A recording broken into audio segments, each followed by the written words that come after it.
Right now, someone in your life has power over you. Not because they're smarter than you. Not because they're wealthier. Not because they possess anything objectively superior. They have power over you because your mind will not stop thinking about them. And here is what's disturbing: they know it. That coworker who gives you attention one day and goes cold the next. That person who texts back instantly for a week and then vanishes. That individual who makes you feel electric in their presence and completely invisible in their absence. You've wondered about them. You've replayed conversations. You've caught yourself analyzing their behavior, searching for a pattern that explains why they affect you so deeply. You assumed it was chemistry, attraction, maybe even love. It wasn't. What you experienced was the output of a deliberate psychological architecture, a calculated system designed to occupy mental real estate inside your mind without your permission. And here's the cold reality: it worked perfectly on you. Not because you are weak, because you are human. And the human brain is pre-programmed to become obsessed with specific psychological triggers. Triggers that Niccolò Machiavelli identified over 500 years ago, and that the most dangerous, powerful, and magnetic individuals in history have deployed ever since. Today, we reverse engineer that system. This video is not about becoming manipulative for entertainment. This is about understanding the subconscious mechanics of obsession so thoroughly that you can both deploy them with surgical precision and protect yourself when others use them against you. Ignorance of these laws does not exempt you from their effects. It only makes you more vulnerable. By the time this video ends, you will understand why certain people cannot leave your mind, how obsession is engineered through controlled behavior, and the exact cognitive levers Machiavelli's philosophy reveals, levers that shift power silently and permanently. But you need to stay until the end. The final principle, what I call the psychological vacuum, is the most powerful concept in this entire framework. Most people will never know it exists. You will. Before we go deeper, if you are watching this channel for the first time, understand what this place is. Mastering Influence is not a motivation channel. It is not self-help. This is a dark psychology and social strategy intelligence hub for people who refuse to be the most manipulated person in the room. If that is you, subscribe now and arm yourself. Let's begin. Here is what you're going to understand by the end of this video. You are going to understand why obsession has nothing to do with how good-looking you are, how wealthy you are, or how hard you try. In fact, and this is critical, the harder you try, the less psychologically compelling you become. Effort, when made visible, destroys obsession. This is not opinion. This is cognitive science. This is Machiavelli. You are going to learn a 4-part obsession framework: strategic unpredictability, value asymmetry, emotional imprinting, and psychological independence. Each principle builds on the last. Each one, when applied, rewires how others perceive you at the subconscious level, below conscious awareness, below rational thought, directly into the instinctive layer of the brain where desire and obsession actually live. But first, I need you to understand what happens if you leave this video right now. If you stop watching, you walk back into your relationships, your social circles, your workplace, with zero armor. Someone in your environment already understands these principles. They may not know their academic name, but they deploy them instinctively, and they are using them on you right now. The person you cannot stop thinking about? Not an accident. The colleague who always seems to have more social power than you, despite being no more intelligent or skilled. Not luck. The individual who walks into a room and immediately captures every ounce of attention without saying a word. They are operating from a psychological blueprint. And until you see that blueprint, you will remain subject to it. This video is the blueprint. Now, let us start with the first and most foundational weapon in the Machiavellian obsession arsenal. Machiavelli wrote in The Prince that a ruler who is completely knowable is a ruler who can be controlled. Predictability is a cage. And most people, without realizing it, walk directly into that cage every single day. Think about every relationship in which you had power: romantic, professional, social. Now think about the moment that power began to dissolve. Almost universally, it dissolved the moment you became fully available. The moment you started responding instantly. The moment you made your interest perfectly clear. The moment the other person could map your behavior, predict your reactions, and know with certainty that you were not going anywhere. When you become predictable, you become forgettable. Here is the neuroscience behind this. The human brain operates on a reward prediction system managed by dopamine. Dopamine, the molecule of motivation, is not released when a reward is received. It is released in anticipation of a reward. More specifically, it surges when the reward is uncertain. Neuroscientists call this variable ratio reinforcement. It is the same mechanism that makes gambling neurologically addictive. The unpredictability of the outcome is the addiction itself. When you are fully predictable, the brain flatlines. No dopamine surge. No anticipation. No obsession. When you are strategically unpredictable, the brain fires.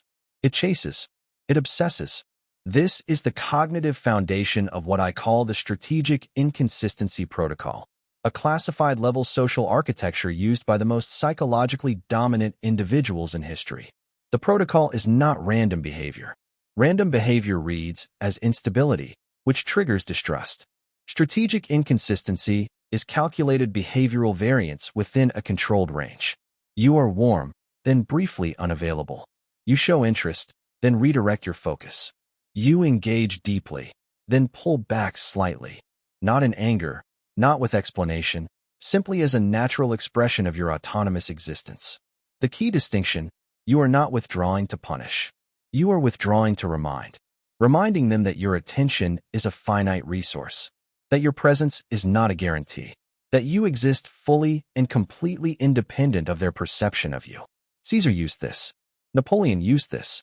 Every political and social architect in history who understood power has used this. And when you examine the psychology of the most magnetically compelling individuals in your own life, you will find this pattern at the core. The implementation is precise. You do not go cold. Cold reads as disinterest or hostility, and it ends the cycle rather than sustaining it. You introduce controlled warmth followed by controlled distance. The ratio matters. Warmth must be genuine enough to create connection, and distance must be natural enough to create uncertainty without creating abandonment. The most dangerous error people make in this phase is over-explaining their absence. When you disappear from someone's awareness, even briefly, and then return with an explanation for where you were, you hand them the key to your psychology. You signal that their emotional state influences your behavior. You lose the frame immediately. No explanation. No apology. Your time is simply yours. And the moment they realize that, the moment they register that you are not orbiting them, that you are operating from your own gravitational center, their subconscious begins to orbit you instead. This is phase one of the Machiavellian obsession architecture. You do not chase. You position. And your positioning communicates, below the level of conscious language, that access to you is a privilege, not a right. Before we continue, I want you to answer something in the comments. Think of someone in your past or present who has made you feel psychologically hooked, someone your mind returned to repeatedly, even when you didn't want it to. What was their specific behavior that created that pull? Was it the inconsistency? The unavailability? The sense that they were never fully yours? Drop it below. Because I guarantee, when you read this framework back onto that person, you will see the architecture clearly for the first time. Now, let me show you what this looks like in the real world. Not in theory, in flesh and consequence. Consider the documented behavioral patterns of historical power figures, specifically, the psychological dynamics observed in the court of Lorenzo de' Medici, the Florentine ruler whose social environment directly shaped Machiavelli's thinking. Within that court, social power was not distributed by title or wealth alone. It was distributed by psychological presence. The individuals who held the most influence over Lorenzo, advisors, artists, intellectuals, were not the most obedient or the most available. They were the most strategically mysterious. They revealed their knowledge selectively. They gave their full attention in rare, concentrated moments, and then withdrew into their own work, their own world, their own intellectual domain. Lorenzo could not fully predict them, could not fully possess them, and because he could not possess them, he could not stop pursuing their approval, their presence, their insight. Machiavelli watched this dynamic for years. He absorbed it. He codified it. And what he understood, what the most politically dangerous minds of that era understood, is that the human need to possess what it cannot fully grasp is not a flaw. It is the operating system. The most compelling individuals in that court were not trying harder. They were doing less, but doing it with supreme intentionality. Every moment of access felt earned. Every interaction carried weight because it was not guaranteed. And in the absence of their presence, the mind of everyone around them continued to work, continued to analyze, continued to want. That is obsession, and it was manufactured with precision. Now, I need to show you what happens on the other side of this equation. What it looks like when someone operates without this knowledge. The wreckage. The invisible destruction that unfolds in slow motion when you hand someone every piece of your psychological architecture without protection. His name doesn't matter. Let's call him Daniel. Daniel was, by every external measure, exceptional, intelligent, physically present, professionally accomplished. He moved into a new city at 28, entered a high-stakes social and professional environment, and immediately identified someone who captivated him. A woman in his industry whose mind operated at a frequency he had never encountered. And Daniel did what most people do when they find someone compelling. He made himself completely available. He responded to every message within minutes. He cleared his schedule. He made her a visible priority, loudly, consistently, without strategy. When she was cold, he moved closer. When she was distant, he became more present, more verbal about his interest, more demonstrative of his investment. He believed, as most people believe, that the path to obsession runs through effort, that if he showed her clearly how much he valued her, she would value him in return. Instead, something invisible began to happen. Her responses slowed. The conversations, once electric, became transactional. The curiosity she had initially shown began to calcify into comfort, and comfort, in the early architecture of obsession, is lethal. When someone is comfortable with your presence, they stop reaching for it. They stop valuing what is always there. Daniel increased his effort. He planned elaborate gestures. He was transparent about his emotional state, thinking that vulnerability would create closeness. He apologized when her mood shifted, not because he had wronged her, but because her emotional state had become the thermostat for his own. He was orbiting, and she could feel it. Within 8 weeks, she had pulled back entirely. Not in a dramatic way. In the quiet, bloodless way that happens when someone's subconscious simply stops finding you interesting. There was no fight, no confrontation, just a gradual erosion, like a signal growing weaker, not because it was interrupted, but because it no longer had anything new to transmit. What Daniel did not understand, what most people in his position never understand, is that he had committed the most catastrophic error in the psychology of obsession. He had made himself fully legible. Every reaction she could predict, every boundary she could see, every desire he had broadcast in clear, unencrypted language. The mystery, the cognitive gap that keeps a mind working, searching, wanting, was gone, replaced by certainty. And certainty, to the subconscious brain, is the death of desire. The deeper damage was internal. Daniel, having invested so much and received diminishing return, began to contract. His social confidence eroded. He started operating from a posture of scarcity, making decisions from the fear of losing what he never truly possessed. That posture radiated outward, into his professional relationships, into his social dynamics, into his self-perception. He became the second version of himself, smaller, more reactive, more approval-dependent. The version that forms when you hand someone else the key to your psychological state and they accidentally drop it.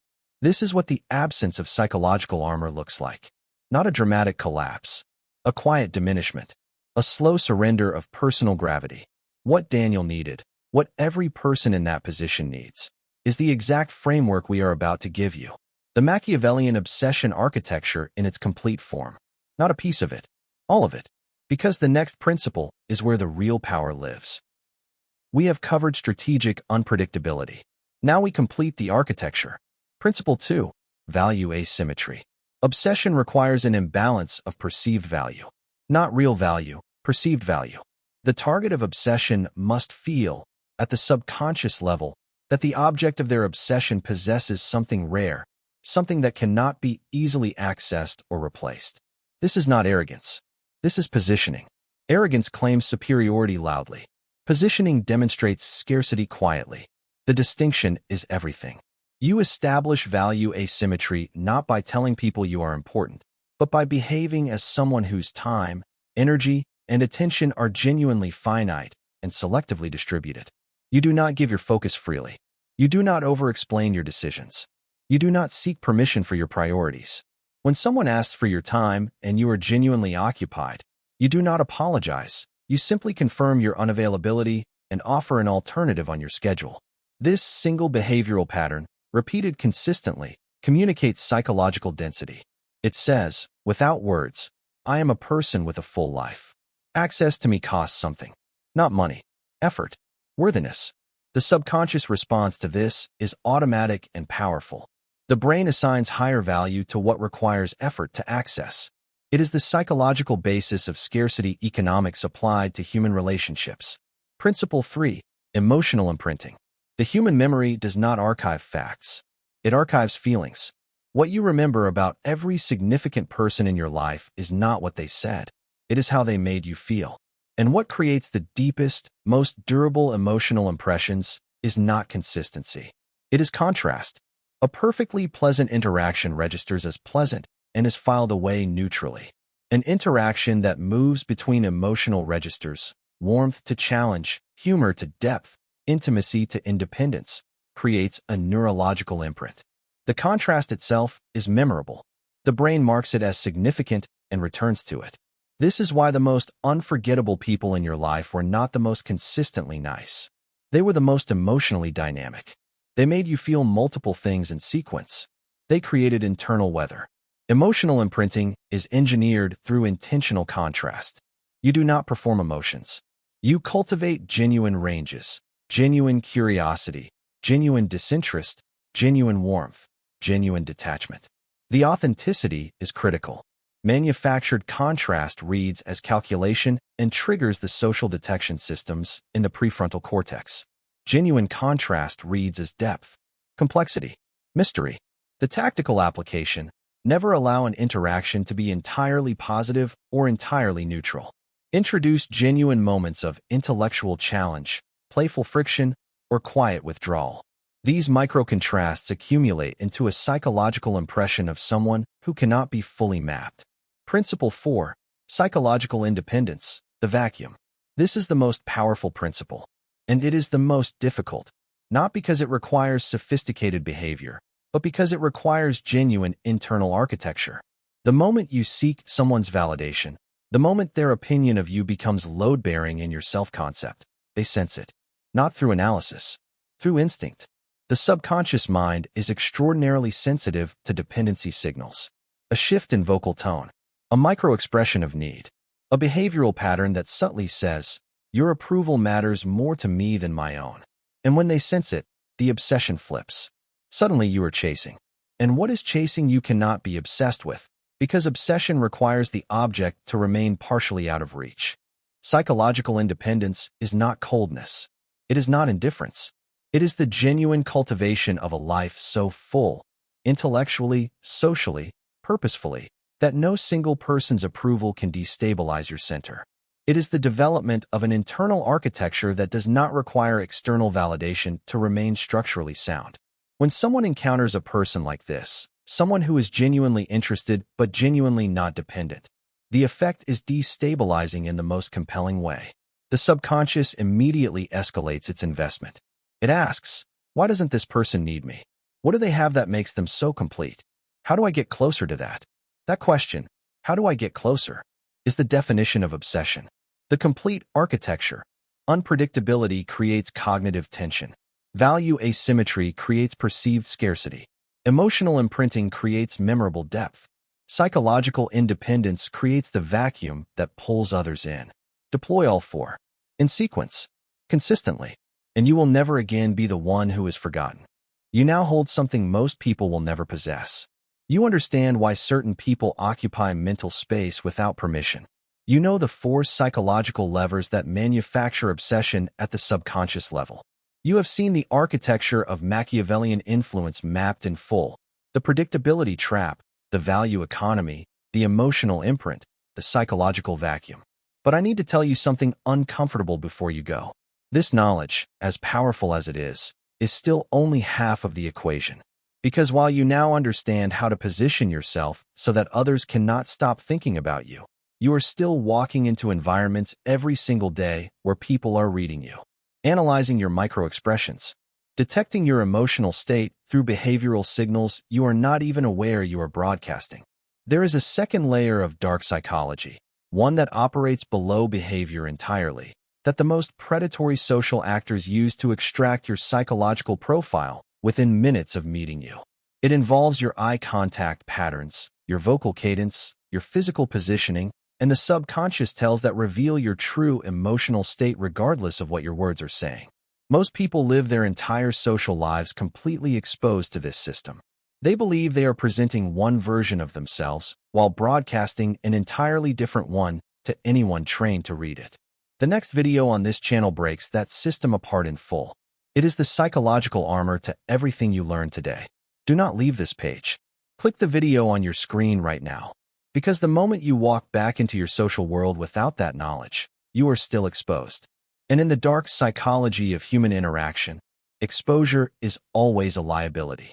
The next video is already waiting for you. Click it.